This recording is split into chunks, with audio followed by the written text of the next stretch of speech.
And I guarantee he's going to go there for the second round. I mean, that's a great way of, you know. Oh! Huge land for Curtis Blaydes early round 2. Oh my goodness! There are big shots. That will do it. Curtis Razor Blaydes by knockout.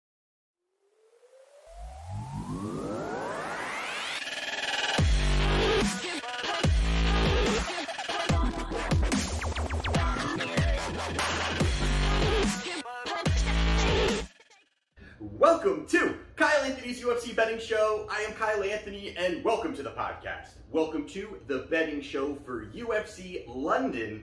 Tom Aspinall versus Curtis Blaydes. We're going to be talking 2 plays. Of course, we're talking the main event, and excited about this one here. A lot of implications going on. You got Curtis Blaydes, who's looking for that title shot, as well as Tom Aspinall, who's really starting to surge within the UFC. So really some great things going on. But we are coming off a losing performance last weekend. Haven't said that too much here. That is our second losing week in over 2 months, but it didn't go too well. We had Muslim Salikov. He didn't really pan out too well. Brian Ortega gets his arm popped out. Didn't help us there either. So some things didn't go our way, but listen, we're up over, or a little under, 90 units on the year. So we got to go on to the next event. Like I always say on this show, whether we're coming off of a 10-unit winning weekend or a losing weekend, there are no off seasons. Another opportunity to put our money in strong positions this weekend, and we are going to be talking about it today. So let's get to it. Let's break it down here. We got the main event here between Tom Aspinall, who's minus 130, and Curtis Blaydes, who is plus 110. Now, these lines are definitely moving. I'm definitely seeing some more money coming in on Tom Aspinall here. Some lines are starting to tick up into minus 140s, 135. You know, they're starting to get 142. So I definitely am seeing some of that tick up here a little bit. So let's get to it. Let's talk about it here. The first person we're going to be talking about is Tom Aspinall. And 3 fights ago, he fought Andrei Arlovski. Now, this is an interesting fight here because this was, hey, can Tom really face these higher level guys? Does he have the ability to kind of strike with these guys? Veteran, you've got Arlovski who, you know, basically fought everybody in the heavyweight division that there is. But the one thing here that I did like what I saw from Aspinall coming out this game is the pressure. He came right out the gate with pressure, pushing forward, heavy shots, crisp striking, good movement. I mean, it was almost as if Arlovski was kind of thrown off by how quick and light-footed Aspinall was. And again, we're going to be probably talking about that throughout this this breakdown here. But I think that really threw off Arlovski early in the fight, landing some good shots. And the pressure forward really had Arlovski's back up against the fence. It was interesting to see that Arlovski wasn't the guy that was going out there dictating the pace of the fight, pushing forward, firing big shots. But going into that second round, it was a quick opportunity for him to have a level change, get the back, get right behind Arlovski, sink in the rear naked choke. I mean, it was so smooth the way that he was able to kind of dive in, get the takedown, and get the finish. It was there was even a point in the first round where there were some big flurries. There was a possibility that he was going to almost get the finish in the first round. So having the opportunity to go out there, dominate Arlovski, really shows a lot of skill sets for him there. But he goes out there, gets a submission victory in the second round. 2 fights ago, he fought Sergey Spivak. And this was another spot here where you could see the difference between the hand speed of Aspinall and Spivak. Now, Spivak is not known for his striking. That's definitely not what he's known for. But the pressure forward again, moving forward, landing big shots. You know, Spivak looked out of rhythm. He was almost trying to cut that distance, move in closer, have an opportunity to kind of maybe manipulate some of the movement that really Aspinall had going on early in that fight there. And he just didn't, he almost was folding on it. But the one thing that I thought really was impressive in this fight, the one thing that you can really take away in this fight, and it was the ending sequence from Aspinall. And I like the fact that, you know, Sergey finally had his hands on him, finally in a position where he had his hands on him. He was going to be able to kind of maybe, hey, maybe I'll look for a takedown here. And the way that Aspinall kind of framed Spivak's body and his arm and just set up a beautiful elbow to the head, which dropped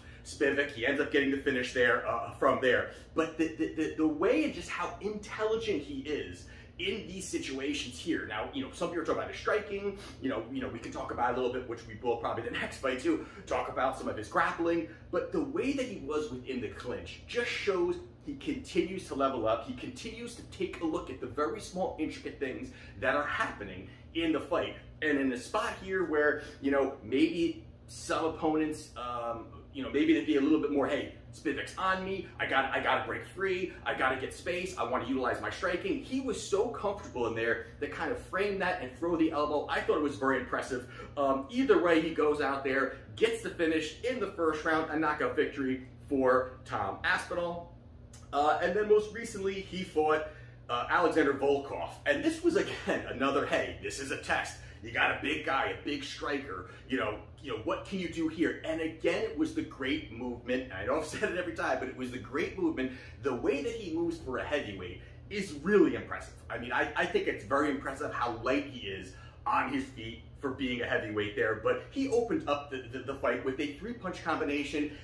It was lightning fast. I mean, it was almost, you know, you even heard, I think it was Bisbang or whoever it was, you know, kind of going crazy about it, and for good reason. It just shows, again, a lot of heavyweights do not have that hand speed. Hand speed does not, you know, at the heavyweight division, doesn't look like that. And he is really starting to be this different type of fighter, and I was very impressed by it. And then he was able to go forward, land some big shots. He got a takedown early, and then Volkov got to his feet, and that was almost, hey, Volkov kind of felt pretty good about it. He looked like, hey, I'm on my feet, you know, this is not a weakness of mine. But the fact is that even once he got up to his feet, Aspinall was out landing Volkov on the feet, landing big shots, pressuring forward. Volkov's trying to utilize the front kick to get some space. He kept pushing forward, kept landing big shots. And the way that and again, another impressive way that he got this finish here was how he was able to slip a shot from Volkov, get right underneath that shot, get a takedown, get the quick takedown, you know, get his back, and then start working to an arm lock. I mean, it was so impressive the way that he was able to kind of work through all of that, and he's never comfortable when he's on the ground, meaning that he's not just, hey, I got you down, okay, let me think about what I'm gonna do. You know, Aspinall is not like that. We saw it with Arlovski, the way that once he gets that top control and he's able to get that great positioning, he doesn't just sit there and say, okay, what am I gonna start to do? You know, he's instinct. He just goes with it, finds it, looks for the finish. He really pushes for those finishes. He goes out there and gets a first-round submission victory over Alexander Volkov. And there's how we've got Curtis Blaydes. He's plus 110. 3 fights ago, he fought Derek Lewis. Now, this is one here where early in the first round, you know, Curtis was very comfortable on the feet. You know, he was looking to kind of stay on the feet. You know, it didn't look like he kind of had a little bit of issues kind of cutting distance, but he was throwing the shots. He was fine standing. He actually wasn't doing too bad. He had some nice leg kicks, but Lewis was so patient in the fight, knowing that these takedowns are coming, knowing that that's going to be a massive path for Blaydes in this fight. And every single time that Lewis looked to get the takedown, or I'm sorry, I keep saying Lewis, every time Curtis Blaydes looked to get the takedown, looked to kind of secure something, Lewis is throwing these big, in the first round, these big shots, swinging wildly. I mean, he was looking for, hey, if he's going to look to cut the distance and level change, I'm going to make him pay. You did see that in the first round, and then going into the second round, it was, you know, Curtis said, okay, I'm going to go for the level changes. He goes for the first level change, doesn't get it in the second round, but then that second one where he went to shoot, boy, did he get blasted. Lewis lands a massive uppercut, flatlining Curtis Blaydes in that second round. Fight over, end of story. And that, I think, trickles to some of these other fights that we're going to talk about here. But there you have it there. Derek Lewis gets the victory in the second round.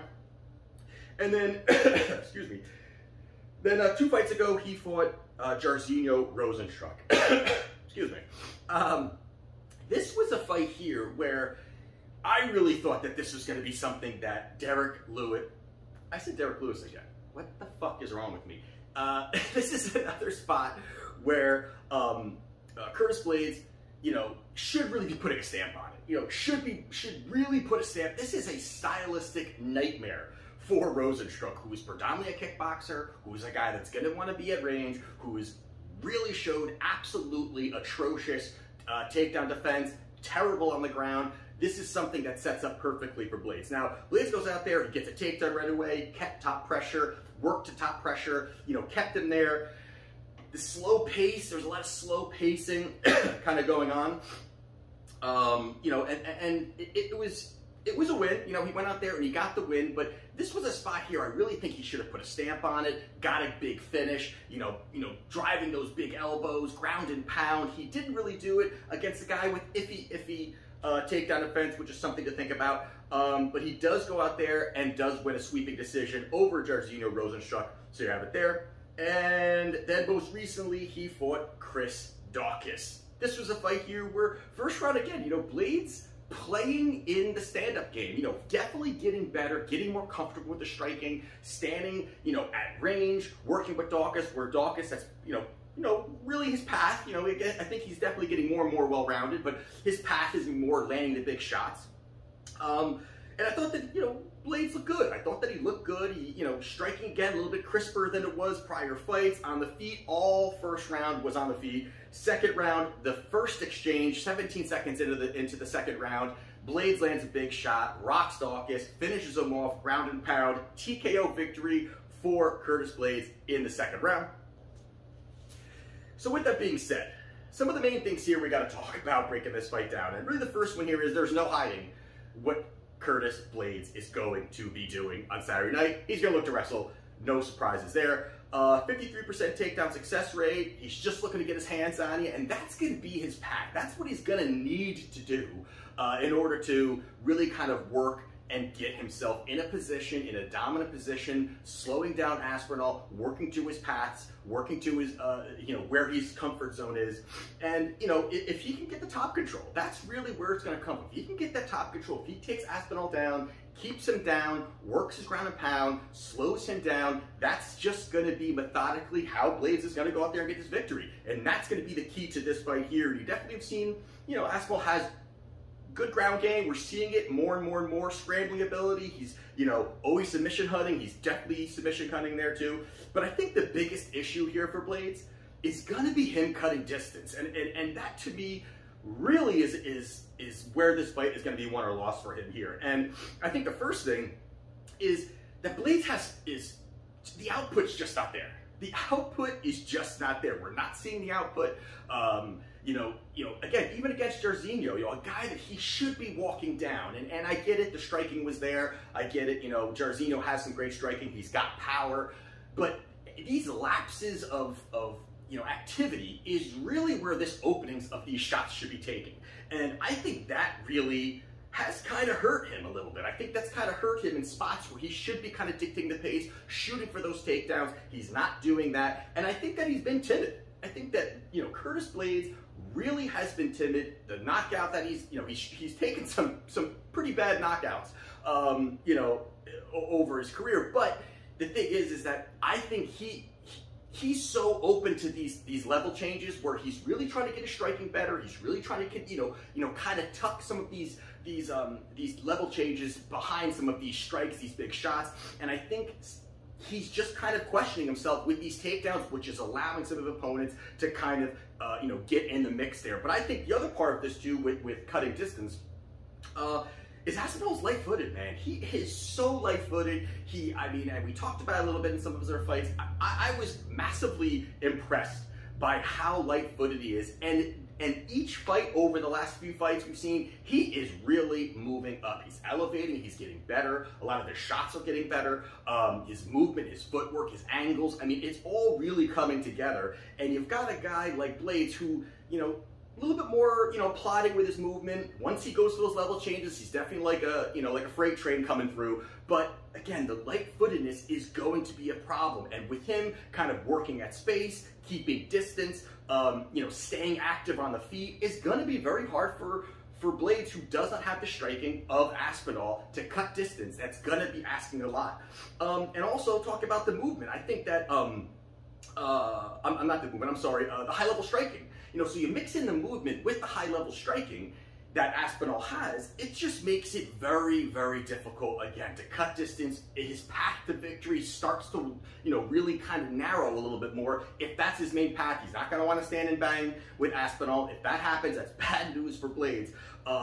But how incredibly fast the hand speed is of Aspinall And I just was really floored by how good it was, and you're mixing in great footwork with that on top of it, and having now this ground game. It really starts to make things more and more and more difficult for Blaydes. Now Blaydes, again, he's elevating, he's getting better with the striking. I think he's getting more comfortable on the feet. You can tell he's a little bit awkward. He's just not where he wants to be, and it's going to be tough for him to get that takedown there. And the last part here really is the explosiveness, man. It all goes towards Aspinall. The explosiveness is going to go to Aspinall. I think that's going to help him a lot. His fakes, his feints, and then looking to fire big shots is going to be what he's going to look for. I think Blaydes right out the gate is going to be looking for a big takedown right away and not even try to attempt to be standing. Some of these fights where he's stood for a round and a half, and starts to work that in, I think he's going to need to do it right away. So that also, these fakes and feints are going to open up shots for Aspinall to land, start to cause some of the damage there. And the killer instinct that Aspinall has, we've seen it over his last few fights. When somebody's hurt, he goes after them. He does not care. He goes right after him. He's looking for the finish. Now, in a 5-round fight, does he kind of play a little bit more patient game compared to where he's looking for that kill? But I still think he's a patient guy. It's just when he sees that window, he goes for it. And the other side here, again, the timidness of Blaydes, it really bothers me, and it really bothers me the way that he's been that timid in certain situations here. And I think a lot of people are really overreacting to this Derek. I'm sorry, if I was going to say Derek Lewis again, I'm going to slap myself. This Diakiese win, this Diakiese knockout win for Blaydes looks great. I've never been that high on Chris Diakiese to begin with. Not really at all. I mean, look at some of the wins that he's had. I mean, Diakiese beat Schlemiel, Nascimento, Parker Porter. I mean, these are some slobs within the heavyweight division. So these are not high-rated wins. And I think Aspinall would steamroll through all of those guys without question. So I just think this is a bad matchup for him. I think the takedowns are going to be there. So I do like Tom Aspinall to go out there, get this victory. I think that he's going to try for these takedowns, Blaydes. Aspinall's going to be able to defend them, work at space, work his great striking. And I think once you see that Blaydes cannot get these takedowns, or even if he does, Aspinall is just quick enough to kind of work to his feet. I just think it's a bad matchup for him. The movement's going to be too much for him. So I like Tom Aspinall minus 130. I think the prices are right. I know it's ticking up, but I think he goes out there, gets the victory, and beats Curtis Blaydes. So Tom Aspinall minus 130 is my play. And the last one we're going to be talking about is Charles Johnson versus Muhammad Mokaev. And this is an interesting fight here. You got Mokaev, he's minus 520. You've got Charles Johnson, he's plus 350. Gonna go over this one very, very, very, very quickly. So there's no doubt here that Muhammad Mokaev, he's 21 years old. He is definitely a prodigy. He has looked fantastic. His striking, overall ability. I mean, going back and looking at some tapes, I mean, the fact that he's 21 and he is at that skill set says just tremendous things about this guy's, ability, his growth, his projection in his career. I mean, there's a lot of great things that he's going to be able to do.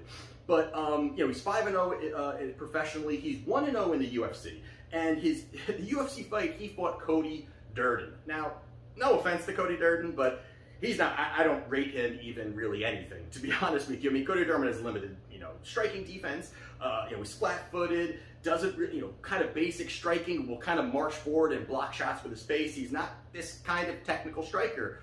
Where on Saturday night, he is fighting, or I should say Saturday, it's not at night. Remember, 11 o'clock a.m. East Coast time.